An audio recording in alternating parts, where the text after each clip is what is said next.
Au nom du Père et du Fils et du Saint-Esprit, le Seigneur soit avec vous. Frères et sœurs rassemblés dans cette cathédrale, vous tous qui nous écoutez sur Radio Notre-Dame et les spectateurs de KTO, le Christ nous rassemble ce soir dans la prière pour célébrer l'Eucharistie. Nous sommes en communion avec le Saint-Père qui est à Philadelphie. Le cardinal 23 l'accompagne.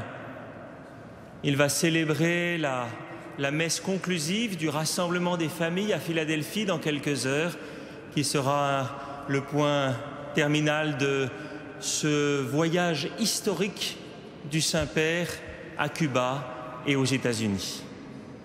Rendons grâce, frères et sœurs, pour l'impact évangélique de ce voyage pour tant d'hommes et de femmes dans le monde. Prions le Seigneur pour qu'il porte encore beaucoup de fruits de paix, de fraternité dans le monde entier. Au début de cette célébration, ouvrons nos cœurs. Humblement demandons pardon au Seigneur.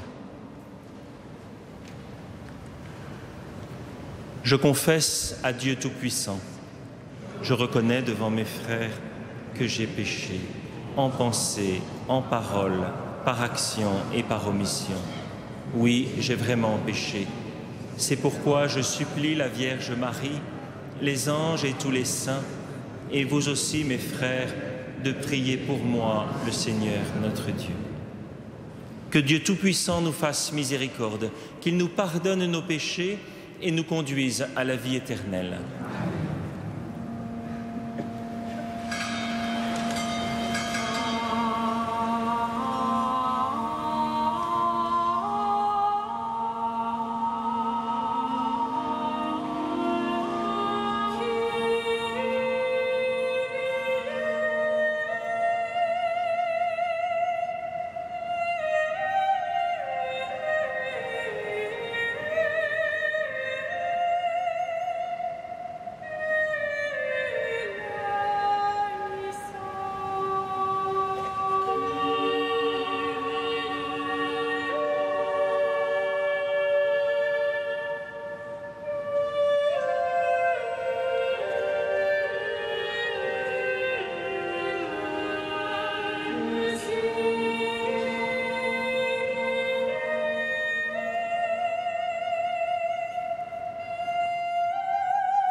Dieu, qui donne la preuve suprême de ta puissance lorsque tu patientes et prends pitié, sans te lasser, accorde-nous ta grâce.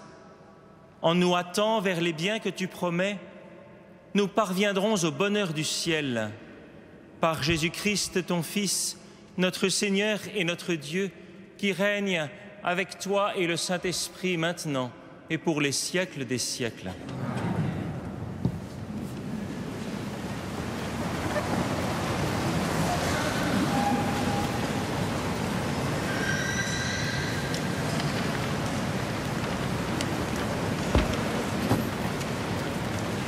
Lecture du livre des Nombres. En ces jours-là, le Seigneur descendit dans la nuée pour parler avec Moïse. Il prit une part de l'Esprit qui reposait sur celui-ci et le mit sur les 70 anciens. Dès que l'Esprit reposa sur eux, ils se mirent à prophétiser, mais cela ne dura pas. Or, 2 hommes étaient restés dans le camp, l'un s'appelait Eldad et l'autre Médad. L'Esprit reposa sur eux, eux aussi avaient été choisis, mais ils ne s'étaient pas rendus à la tente, et c'est dans le camp qu'ils se mirent à prophétiser. Un jeune homme courut annoncer à Moïse, « Eldad et Médad prophétisent dans le camp. » Josué, fils de Nun, auxiliaire de Moïse depuis sa jeunesse, prit la parole. « Moïse, mon maître, arrête-les. » Mais Moïse lui dit, « Serais-tu jaloux pour moi? Ah, si le Seigneur pouvait faire de tout son peuple un peuple de prophètes, si le Seigneur pouvait mettre son esprit sur eux. » Parole du Seigneur. Nous rendons grâce à Dieu.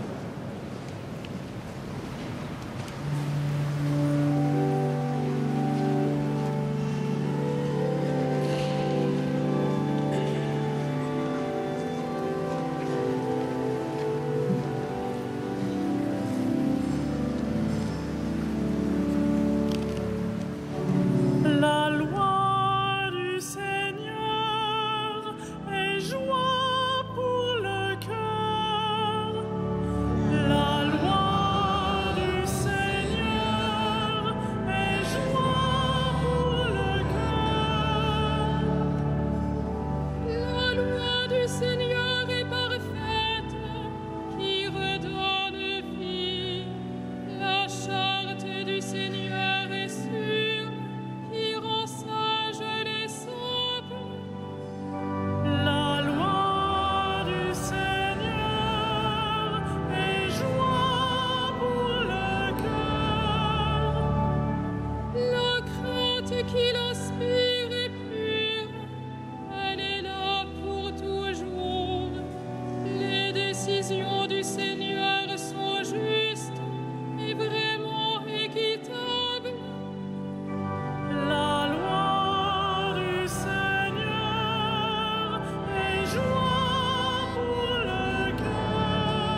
Lecture de la lettre de Saint Jacques.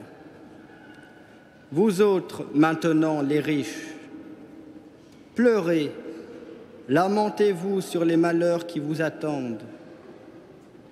Vos richesses sont pourries, vos vêtements sont mangés des mites, votre or et votre argent sont rouillés. Cette rouille sera un témoignage contre vous. Elle dévorera votre chair comme un feu. Vous avez amassé des richesses, alors que nous sommes dans les derniers jours. Le salaire dont vous avez frustré les ouvriers qui ont moissonné vos champs, le voici qui crie. Et les clameurs des moissonneurs sont parvenus aux oreilles du Seigneur de l'univers. Vous avez mené sur terre une vie de luxe et de délices, et vous vous êtes rassasiés au jour du massacre. Vous avez condamné le juste et vous l'avez tué, sans qu'il vous oppose de résistance. Parole du Seigneur.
Le Seigneur soit avec vous. Et avec votre esprit. Évangile de Jésus-Christ selon saint Marc. Gloire à toi, Seigneur.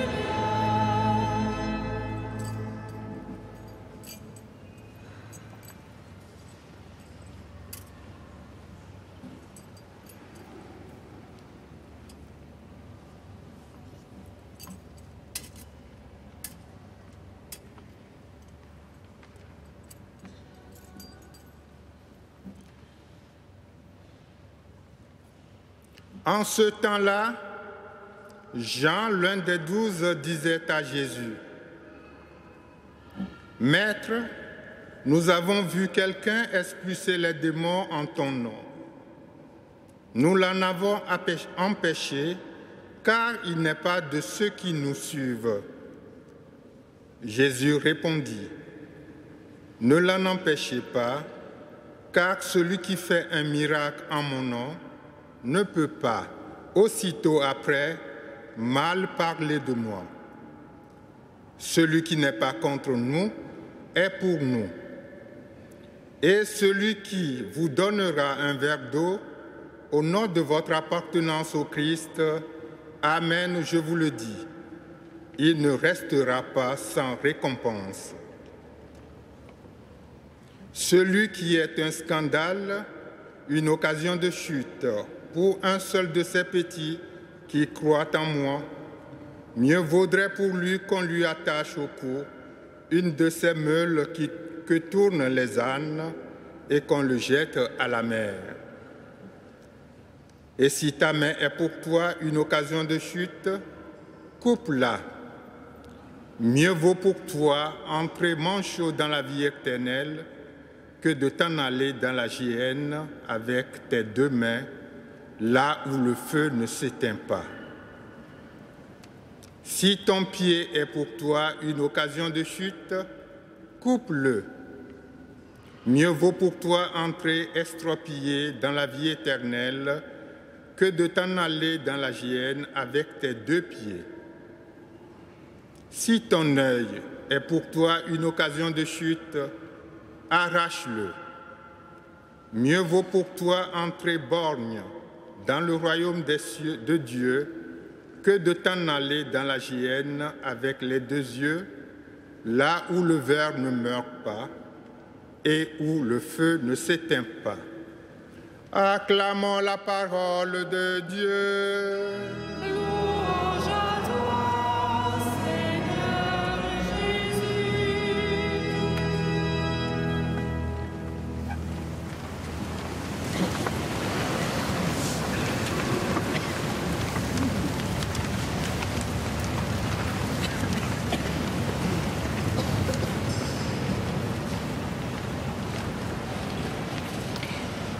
Frères et sœurs, nous avons entendu dans l'Évangile l'apôtre Jean, qui ne s'appelle pas pour rien fils du tonnerre, tenir à empêcher l'activité d'un exorciste qui chasse les mauvais esprits au nom de Jésus. Les apôtres, qui d'ailleurs viennent de se disputer pour savoir lequel d'entre eux était le plus grand, veulent garder une certaine exclusivité sur leur mission. Et ils semblent prêts à considérer que les miracles faits au nom de Jésus sont en quelque sorte une marque déposée. Voilà pour Jésus une bonne occasion d'enseigner les siens et chacun d'entre nous sur ce qui caractérise ceux qui le suivent, ceux qui lui appartiennent, ceux qui agissent en son nom. Déjà, nous l'avons entendu dans le livre des Nombres, des sentiments s'élevaient. Lorsque un certain Eldad et un autre Médad, anciens choisis parmi le peuple pour porter avec Moïse la charge du peuple, se mettent à prophétiser alors qu'ils ne se sont pas rendus à la tente de la rencontre, Josué s'offusque. Il dit à son maître Moïse, arrête-les. Serais-tu jaloux pour moi? Lui répond-il. Voyez, dans le cas des apôtres, ce qui est ennuyeux, c'est de voir un inconnu qui chasse des esprits mauvais, puis qui va se mettre à parler de Jésus. Car c'est le propre de la mission qu'ont reçu les apôtres. Elle est énoncée ainsi au chapitre 3 de l'évangile de saint Marc. Jésus en établit 12 qui seraient avec lui et qu'il enverrait prêcher avec le pouvoir de chasser les démons. En prétextant que cet homme qui chasse les esprits mauvais n'est pas de ceux qui nous suivent pour l'empêcher d'agir, les apôtres se prennent eux-mêmes comme référence. Certes, ils ont été choisis et ont reçu une mission très importante pour l'annonce du royaume, mais peut-être s'en sont-ils rendus quelque peu propriétaires. Le groupe des disciples que Jésus a constitué autour des 12 n'est pas un club fermé. C'est une communauté ouverte aux interventions de l'Esprit Saint. Serait-il possible d'être jaloux au nom de Dieu de ceux qui reçoivent des dons et font du bien en dehors de nos cercles ou de nos assemblées? Posons-nous la question, nous réjouissons-nous, comme Moïse l'a fait, que l'Esprit Saint soit donné à ceux qui ne sont pas de notre groupe? Il s'est exclamé, « Ah, si le Seigneur pouvait mettre son esprit sur tout le peuple !»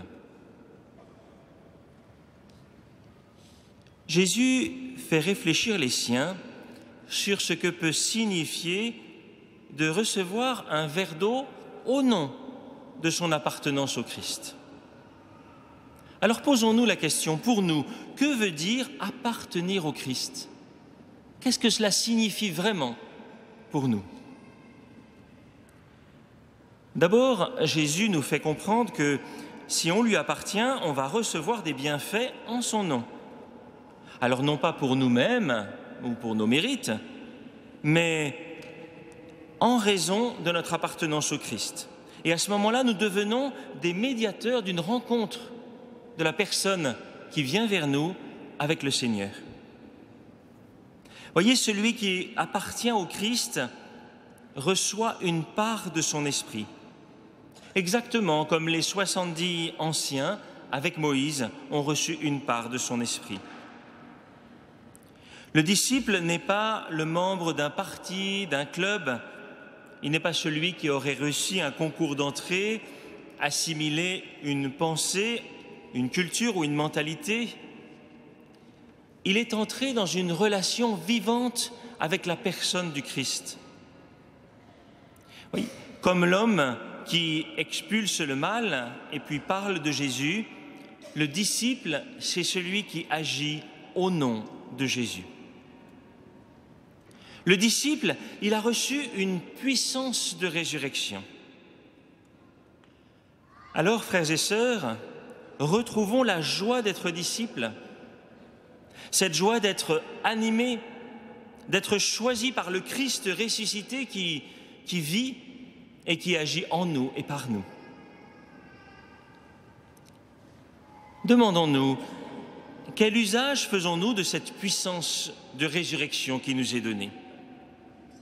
Espérons-nous nous en servir pour nourrir, développer des charismes éclatants, visibles?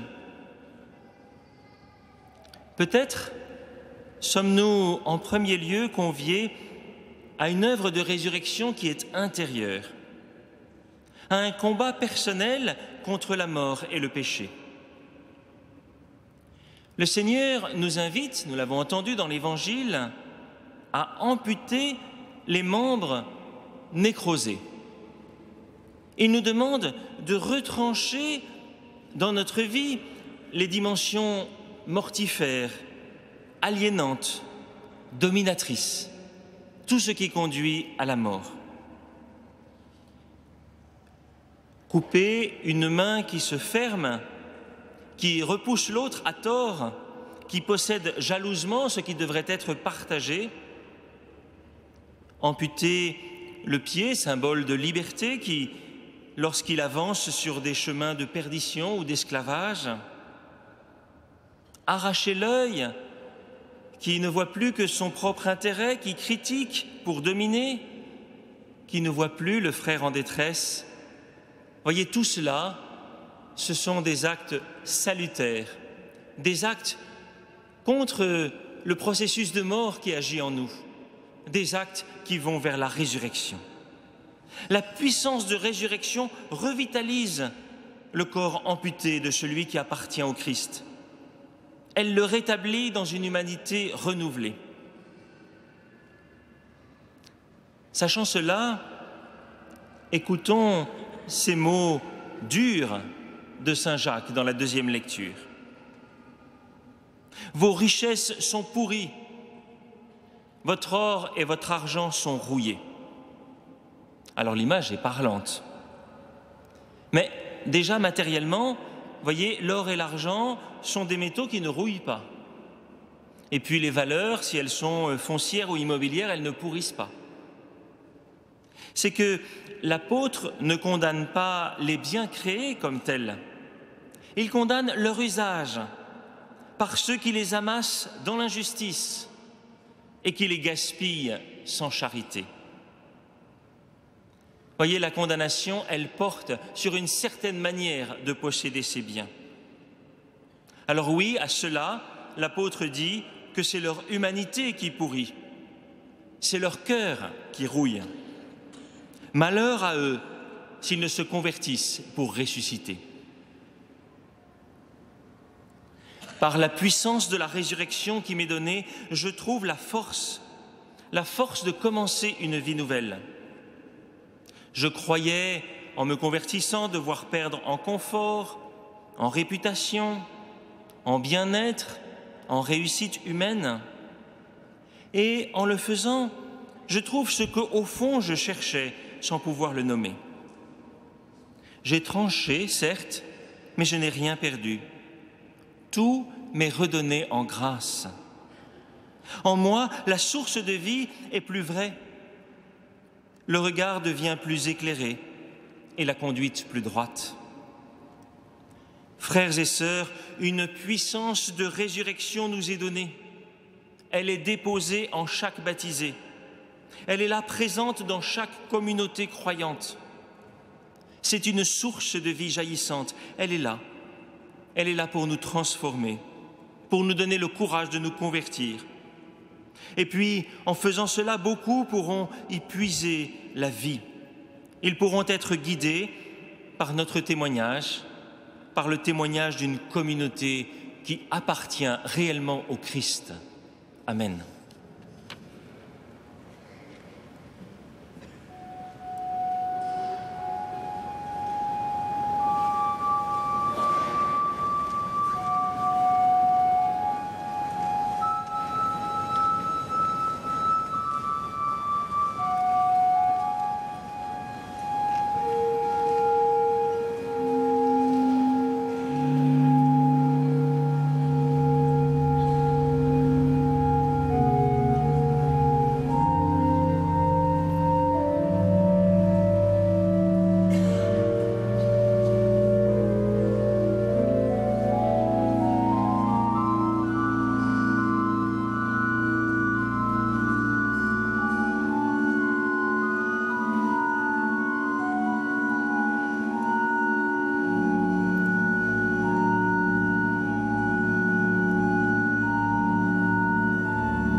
Prions ensemble au moment d'offrir le sacrifice de toute l'Église.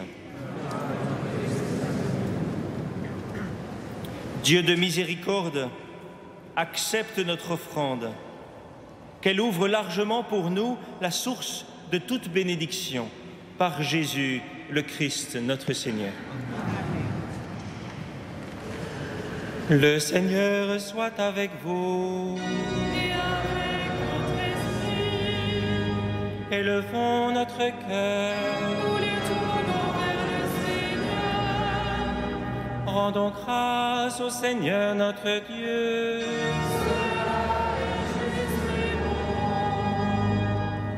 Vraiment, il est juste et bon de te rendre gloire, de t'offrir notre action de grâce toujours et en tout lieu. À toi, Père très saint, Dieu éternel et tout-puissant, par le Christ notre Seigneur. Dans le mystère de sa Pâque, il a fait une œuvre merveilleuse, car nous étions esclaves de la mort et du péché, et nous sommes appelés à partager sa gloire. Nous portons désormais ces noms glorieux, nation sainte, peuple racheté, race choisie, sacerdoce royal.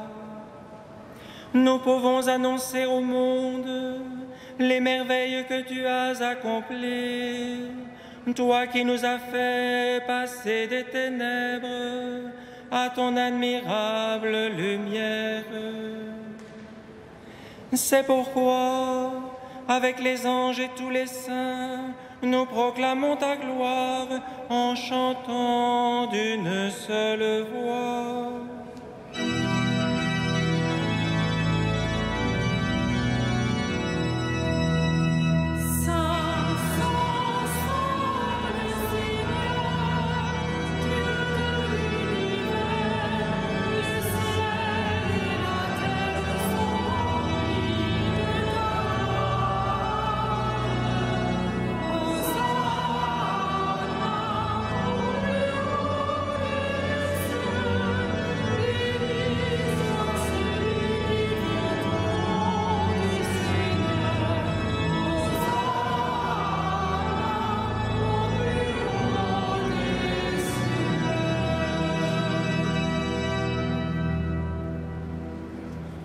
Tu es vraiment saint, Dieu de l'univers, et toute la création proclame ta louange, car c'est toi qui donnes la vie, c'est toi qui sanctifies toutes choses par ton Fils, Jésus-Christ notre Seigneur, avec la puissance de l'Esprit Saint.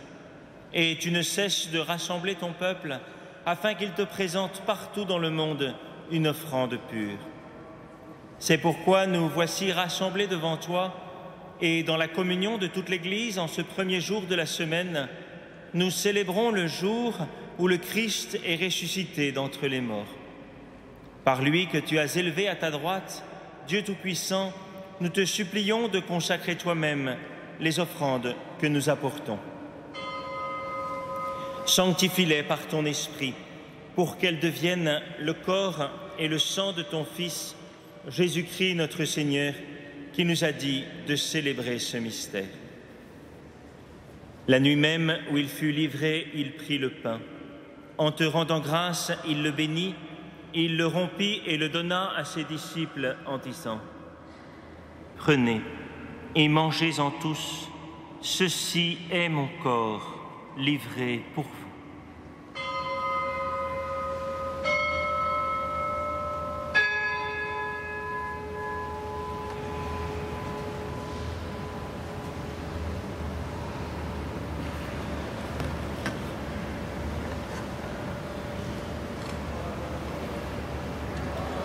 De même, à la fin du repas, il prit la coupe. En te rendant grâce, il la bénit et la donna à ses disciples en disant : « Prenez et buvez-en tous, car ceci est la coupe de mon sang, le sang de l'alliance nouvelle et éternelle, qui sera versé pour vous et pour la multitude en rémission des péchés. Vous ferez cela en mémoire de moi.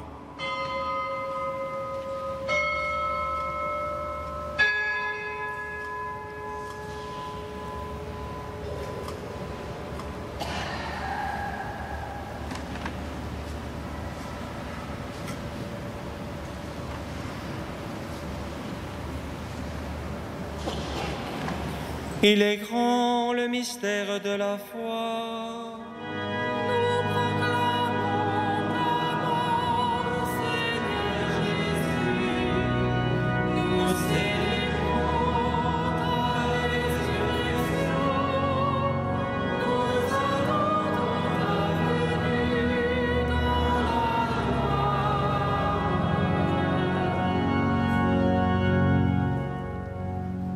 En faisant mémoire de ton Fils, de sa passion qui nous sauve, de sa glorieuse résurrection et de son ascension dans le ciel, alors que nous attendons son dernier avènement, nous présentons cette offrande vivante et sainte pour te rendre grâce.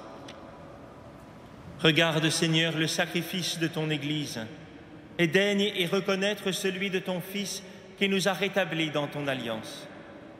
Quand nous serons nourris de son corps et de son sang et remplis de l'Esprit Saint, accorde-nous d'être un seul corps et un seul esprit dans le Christ. Que l'Esprit Saint fasse de nous une éternelle offrande à ta gloire, pour que nous obtenions un jour les biens du monde à venir auprès de la Vierge Marie, la bienheureuse Mère de Dieu, de Saint Joseph, son époux, avec les apôtres, les martyrs et tous les saints qui ne cessent d'intercéder pour nous.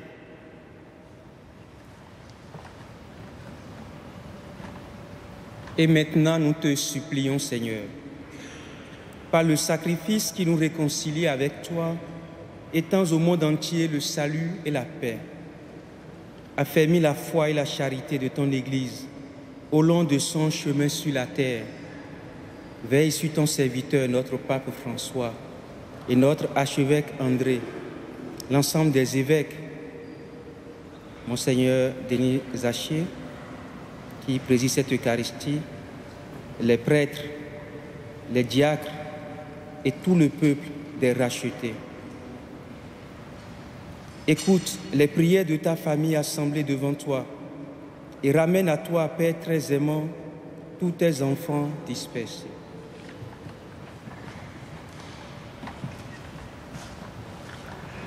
Pour nos frères défunts, pour les hommes qui ont quitté ce monde et dont tu connais la droiture, nous te prions.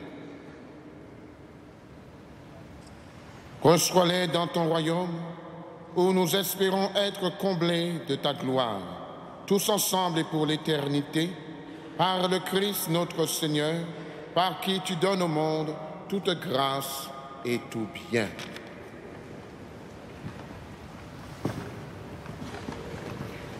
Par lui, avec lui et en lui, à toi, Dieu le Père Tout-Puissant, dans l'unité du Saint-Esprit, tout honneur et toute gloire, pour les siècles des siècles.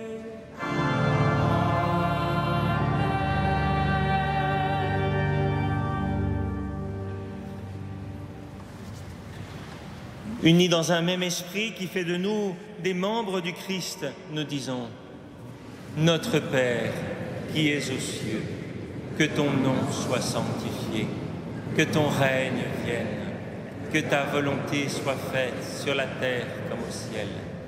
Donne-nous aujourd'hui notre pain de ce jour. Pardonne-nous nos offenses, comme nous pardonnons aussi à ceux qui nous ont offensés. Et ne nous soumets pas à la tentation, mais délivre-nous du mal. Délivre-nous de tout mal, Seigneur, et donne la paix à notre temps. Par ta miséricorde, libère-nous du péché, rassure-nous devant les épreuves en cette vie, où nous espérons le bonheur que tu promets et l'avènement de Jésus-Christ, notre Sauveur. Car c'est à toi qu'appartiennent le règne, la puissance et la gloire pour les siècles des siècles. Seigneur Jésus-Christ, tu as dit à tes apôtres: je vous laisse la paix, je vous donne ma paix. Ne regarde pas nos péchés, mais la foi de ton Église. Pour que ta volonté s'accomplisse, donne-lui toujours cette paix et conduis-la vers l'unité parfaite, toi qui règnes pour les siècles des siècles. Que la paix du Seigneur soit toujours avec vous. Frères, dans la charité du Christ, donnez-vous la paix.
Heureux les invités au repas du Seigneur. Voici l'agneau de Dieu qui enlève le péché du monde. Seigneur, je ne suis pas digne de recevoir seulement Dieu.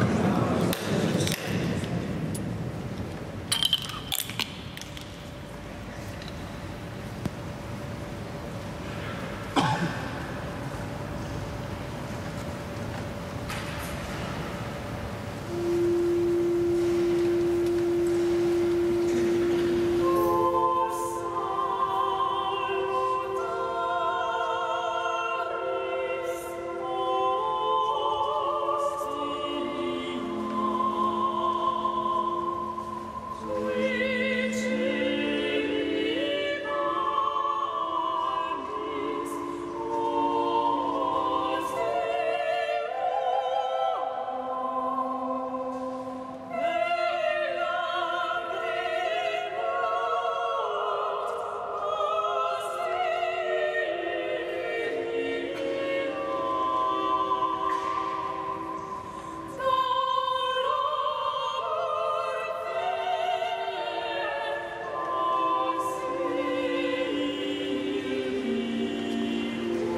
Quelques brèves annonces, vous trouverez toutes les informations complémentaires sur la feuille intercalaire.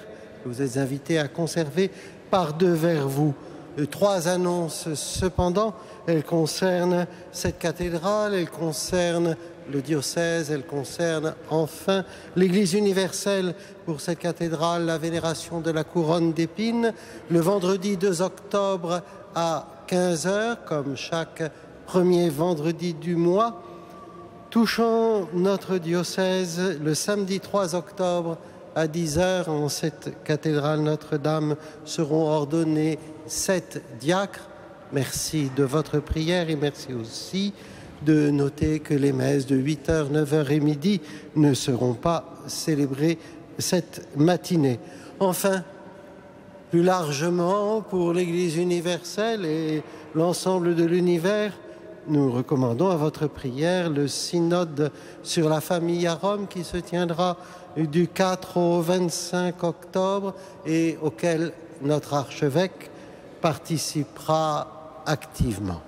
Une bonne soirée à tous et une bonne semaine. Nous recevons maintenant la bénédiction.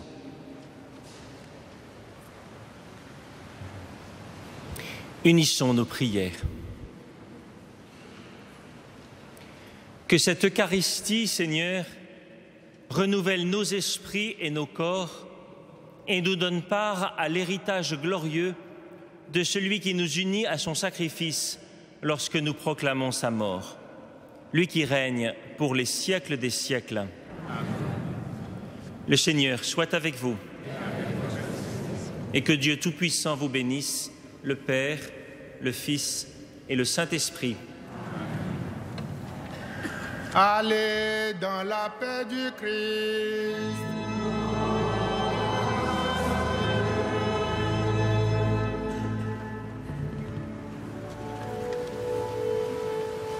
Salve Regina.